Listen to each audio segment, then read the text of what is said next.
দীর্ঘ প্রায় ৯ বছর বিচার প্রক্রিয়ার পর অবশেষে সাজা ঘোষণা। ইসলামপুরের দুবলাপুরে গ্রামের নাবালিকা ধর্ষণ মামলায় অভিযুক্তকে দোষী সাব্যস্ত করে আজ ২০ বছরের সশ্রম কারাদণ্ডের নির্দেশ দিল আদালত। সঙ্গে ২০,০০০ টাকা জরিমানা, অনাদায়ে আরও ২ মাসের জেল। ২০১৭ সালের ২৭শে মে ঘটনাটি ঘটে। পরে অভিযোগের ভিত্তিতে গ্রেপ্তার হয় অভিযুক্ত। মামলায় ১০ জন সাক্ষীর ভিত্তিতে ৩৭৬/৩ ধারায় দোষী সাব্যস্ত করা হয়। নির্যাতিতা আইনি সহায়তা কেন্দ্র থেকে পাবেন ৩ লক্ষ টাকা। যদিও এই রায় নিয়ে আসামি পক্ষের আইনজীবী কোনো মন্তব্য করতে চাননি।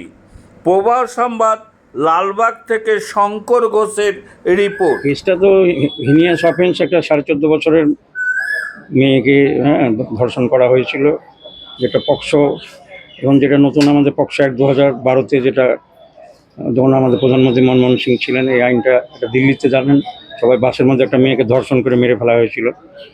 সেই কেসের পরে গোটা ভারতবর্ষ জুড়ে মেয়েদের ১৮ বছর মেয়েদের নিরাপত্তা সুনিশ্চিত করার জন্য যাতে এই আইনটা তৈরি হয়েছে। এবং এই আইনটা যেটা ধারা, সেটা আরও সর্বোচ্চ সাজা ছিল মৃত্যুদণ্ড, এবং যাবজ্জীবনও ছিল, মৃত্যুদণ্ডও আছে। মানে লোয়েস্ট ধারা হচ্ছে ২০ বছর, যেটা কোর্ট কনসিডার করে, মাননীয় জজ সাহেব কনসিডার করে, তার 2টো বাচ্চা আছে, অল্প বয়সের ছেলে।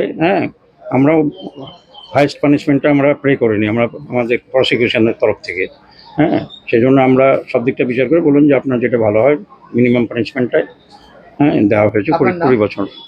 আমার নাম Ranjit Ghosh, special public prosecutor. ঘটনা হয়েছে আপনার ২০১৭ সালের ২৭শে মে, ২৭/৫/২০১৭ তারিখে।